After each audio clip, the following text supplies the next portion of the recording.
All right, I'm at EOS Fitness, which they don't have in Bozeman. They only have Planet Fitness, so I have to keep that membership, unfortunately. Anyway, so I'm gonna go work out for an hour. Got all my crap that I'm carrying. Okay, let's go in. Yeah, for a place that has physical therapy here as well, they don't have any automatic doors. So every time I come in, I see somebody on crutches trying to get in and out of the building. It is now 12, it's not 12:10, it's like 12:30. 1 hour on the stair climber, and then shower, and then head to the airport. Easy day. Might go to Trader Joe's, maybe not. No, I'll do that when I get back. All right, my day is done. Goodbye, EOS Fitness. I'm all showered and shaved. And, well, I mean, not shaved. What's the whole thing? Like only, like, peel the potato if you're gonna mash it. Anyway, TMI. It's a family channel. Okay, Prue, you're heating up. I gotta figure out, maybe it's the fuse. Maybe I just need to replace the fuse, and maybe the fuse blew when it got windy and stuff. I don't know, I was really cranking that AC when I was here 2 weeks ago. That said, let me get out of here. I've got a 30-minute drive, gotta go to Trader Joe's, get some snacks for the plane, and then go to the airport at 3. So getting on the plane at 7:50 p.m. I got a little bit of work to do, a couple things to do at the airport when I get there, which will take me like 2 minutes. It's like the thing that says, if it takes me 10 minutes to do something, but it took me 20 years to learn how to do it in 10 minutes, you pay me for the 20 years, you don't pay me for the 10 minutes anyway. All right, I'm at Mass Airport parking with the tiniest little delicate arch sign. It's really funny. Why are these all down here? Well, they're waiting for Ubers. It's like, there's always, like in Utah, there's always like a family of 12. It's like, you know, the mommy and daddy and like 17 kids. You're like always stuck behind them in the gas station. It's kind of funny. Anyway, there's like 1,000 kids right there. Yeah, anyway, that said, I'm here. I'm tired. Anyway, I worked out. I did 45 minutes, which was fine, and now I have to show them my phone and hopefully, but anyway, let me get my other phone here. This is Harriet's old phone, her little iPhone mini, and I still gotta drink my drink. Big ass drink. I never drink this, but I need to hydrate because I'm flying on Spirit. And yeah, if anyone ever has to drive my van, do not press the parking brake. There's like an episode from like upstate New York 2 years ago where the rear hub cracked, and I got stuck, and I never got to go to what was it, not Window Mountain, Watkins Glen. I never got to go in. I got stuck in the parking lot for like 6 hours. So I could have just gone for a hike and come back, waited for the tow truck, but I didn't. So I don't know what this guy's doing. Come on, dude, in your Dodge. Yeah, so this is great. It's only like $3-4 a day. It's only like $24 for the weekend for like the 5 days. That's great. So I'm going to park up. There's another van life over there. Yeah, I've got to put Prudence away. I've got to hang everything up, make sure it's all dry while I'm gone. And then, yeah, just kind of grab my go bag, grab my drink, get my shoes. I always wear my commuter shoes when I'm at the airport, not my flip-flops. So I've got my commuter shoes, get those on, and we'll see what's going on with this person. Anyway, really nice family that owns this. They're Pakistani, but they're Sikh. So really, really super nice. Always talking with them about travel and stuff and good food restaurants. I want to go back down to Provo and go to that Bombay Cafe. It was amazing.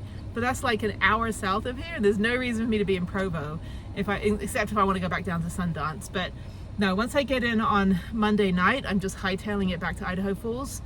And that guy just hit the side. Anyway, okay, let's do this. Okay, I am all checked in. He's like, if you find a space, take it. Which is the other reason I don't like to have my there's a camper right there. Well, I don't like to have my bikes on the back anyway at the airport in case I have to park in a regular space. He said there's probably a space back here. I see one. I see one right over here, and that's perfect. Yay, I've got a space. Hopefully I can back in. See if I can find a space, he said. Well, there's one right here. Is there?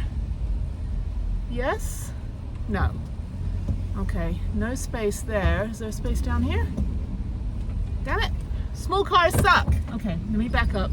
He said there's probably a space, or I'm gonna have to park outside and they're gonna leave the key. I don't really want to leave the key because I don't want anyone pressing my parking brake. So let me back up here and see if I can find a space down here. Okay.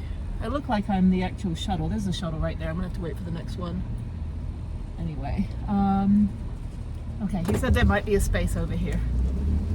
Okay, let's go look for a parking space. Very, very busy. It's 4th of July weekend. Not the best time to travel, but hopefully there'll be a space down here that I can fit in, which is a nice thing about the Nissan NV, is that it's compact, so it fits into a regular parking space. So let me look. Okay, I'll come back when I find a space. Okay, perfect. I got one right next to this dude that parked so close to me last time. I think he hasn't moved. Okay, so I'm going, oh, there's another space right there as well. Okay, so I'm going to back up and I'm going to park. I'm going to try to do like a 120-point turn and try to turn around so I can back in. Some girl's got her laptop behind me. I'm like, what are you doing? Okay, I'm going to attempt to turn my van around and get in. Hang on. I want to back in because it's a lot easier getting out if you back in. So if I can just turn around, that'll be great. I'm gonna have to go back and back up. Hang on a minute. He was so nice. He just walked right over and asked me how many people. I said, I'm gonna be here a while because, oh, there's another space there. I'm gonna be here a while because I gotta figure out how to turn my van around. So let me go back. Okay, there's 4 spaces back here. That's good. Let me back up. Oh my God, it's so fucking hot. Sorry. Not sorry, it is hot. So I'm gonna have to back all the way up. Let me go back down here. Hopefully not run over anybody. Hopefully nobody's gonna steal my space while I'm backing up. Let me back up here. And I gotta turn around. Sorry. They didn't teach this in driver's ed in high school, dude. Like, seriously. Okay, so let me turn around. I have done this before where I have backed up my entire van down half a freeway because I got stuck in like freaking New Mexico. Okay, let me go do this. All right, now I'm backing up all the way. It is an art to be able to drive a van like this backwards. I think everybody should. There was a movie I watched in high school, or no, college, and it was a Native American girl and her sister or something. It was a comedy, and it was like independent film, and they used to drive their car backwards on the reservation. I remember that. I was like, I didn't even have a driver's license. I was 21, and I was like, is that how you drive a car? Because I never learned how to drive a car until I was like 21 years old. I mean, I took driver's ed in high school, but I didn't drive a car until later. Okay, so in I go. It's like putting freaking toothpaste back in the tube. Okay. Much easier to do it this way and then go into this space, and I think I will park at the very end. And I'm going to park a little bit where at least I can get in on my driver's side this time and not next to the green van that is going to block me in. Okay. Maybe they're going to come back and pick me up. I don't know. The shuttle guy is really, really nice. Again, it's like this Pakistani family. They're just amazing. They're so wonderful. Like, there's very diverse here. I mean, there's a lot of, you know, different countries that live in Salt Lake City because it's an easy place. You know, it's like nice and you can raise your family here.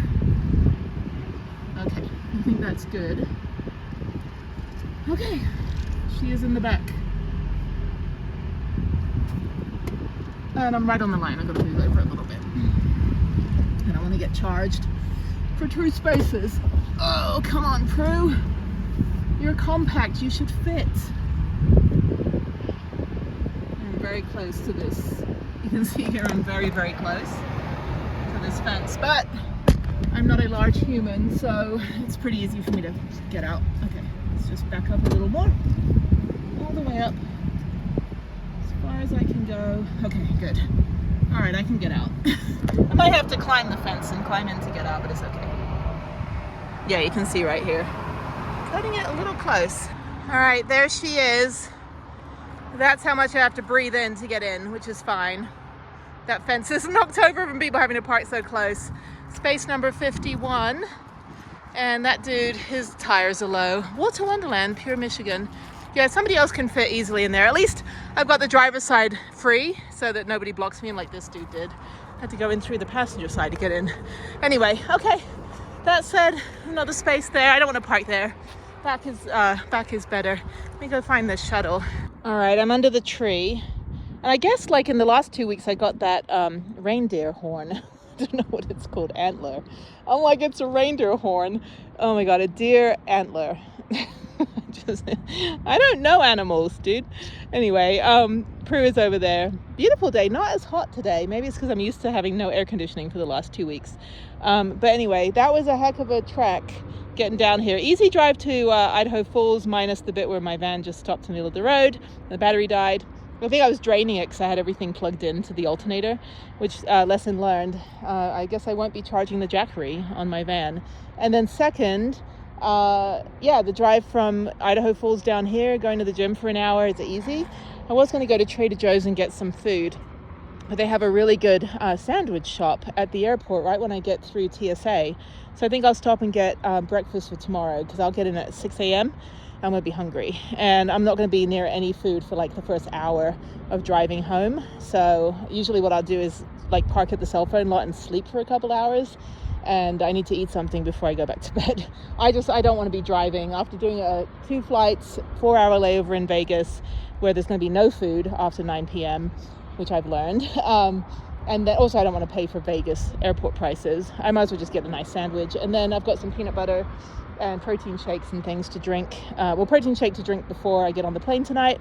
That'll tide me over until I get to Vegas, and then finishing my water and all those other things. And then, it's going to be a good weekend. Really sad though this week. Sad news that one of my friends, his adult daughter, took her life on Tuesday. Had a lot of things like schizophrenia and stuff that she'd dealt with since college. Really devastating. They were just hiking and stuff just a couple weeks ago. So I always try to check in with everybody. Sometimes my, hey, how's it going? Woo! Check-in is met with, the worst news that anyone could tell anyone. So I just have to be mindful. Not everyone shares everything on their social media. So just check in with your friends. And if your hi and hello, happy-go-lucky, greeting is met with, hey, my daughter took her life, be there as a friend, okay? Do what you need to do. Don't tell them how to grieve. That's the worst thing that you could ever do. Just tell them, look, like, you need to design your grief, but I'm here to help you. I can be a punching bag emotionally, whatever you need. If you need food, we'll get you some food. Just whatever you can, do, because when you're grieving, you don't have time to do the basic things, and you don't want to do the basic things. So when people can do the basic things for you, like, hey, I'll pick up your dry cleaning, and I'll get your car washed, and I'll get gas in your car, and I'll get you some food. Like, be that friend, okay? Be the friend that helps people get through their basic function when all they want to do is curl up and die because they've lost someone special.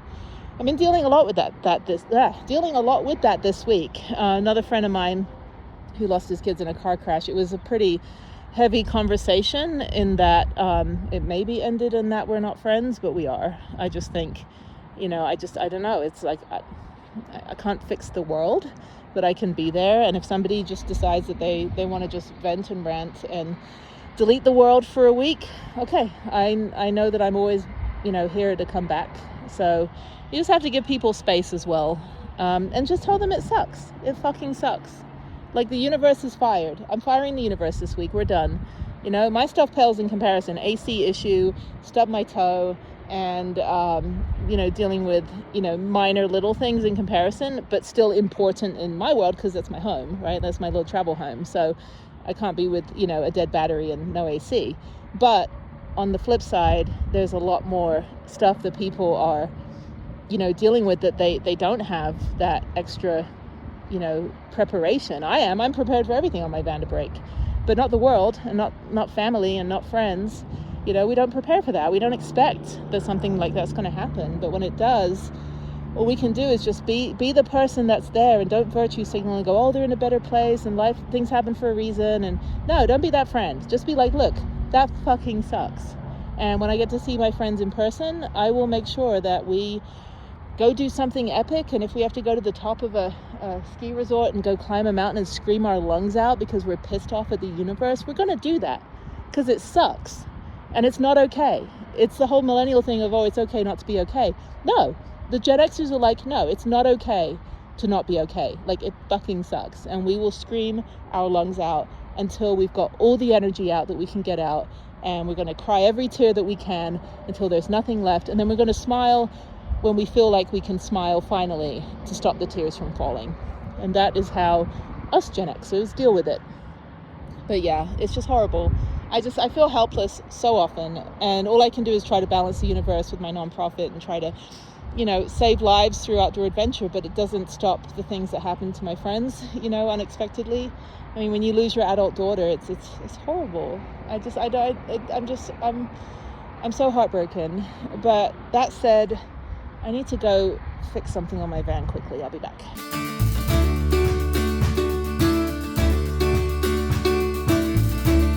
All right, so they're gonna switch. The other guy's gonna come out and drive. He's giving the key. It's like, okay, I'll stay here. I have 4 hours till I get on the plane. I just, once I get to the airport, go through TSA, which will take like 2 seconds. And hopefully there's no delays. Tomorrow's 4th of July, so usually there's like pandemonium. Flights are canceled, it's a shit show, so hopefully it's good. The whole parking lot is completely full though. And then, once I get through TSA, I'll go get that sandwich, and then I've got to quickly work on my computer and then just walk about 20 minutes to B4, which is at the very end of the B terminal. It's quite a trek. I ran out last time, like as fast as I could to get to the van and drive off to Idaho Falls. But I'm not in such a hurry. It took an hour and a half to get out of Salt Lake City last time, 2 weeks ago, because my headlight went out and then I needed gas and all this stuff. So I have a full gas tank. Headlights are fine. Everything's packed up. It's just going to be really hot. It cools down at night a lot into like the 70s here now, maybe the 60s. So my van actually wasn't that warm when I got into it the other week, but it was also cold that weekend. Blah, blah, blah. Back to me. But anyway, okay, it's hot in here. I need some vents. Oh, that vent's closed. Yeah, so it's not going to be too hot when I get back and then drive to Idaho Falls, where it'll probably be warm.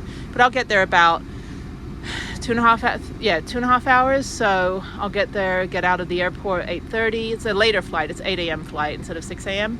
So I'll get out by 8:30. And then, what else? There's a military jet over there. Freaking love airplanes, like old airplanes, like military airplanes, military planes. Anyway, okay, so that dude's leaving. He just got dropped off. There's a tiny home in the back. Yeah, everyone like car camps. That's what I kind of want to get, a Jeep, like, what is it? Jeep with the like pickup truck bed to it, and like make a little car camper like that. That would be fun.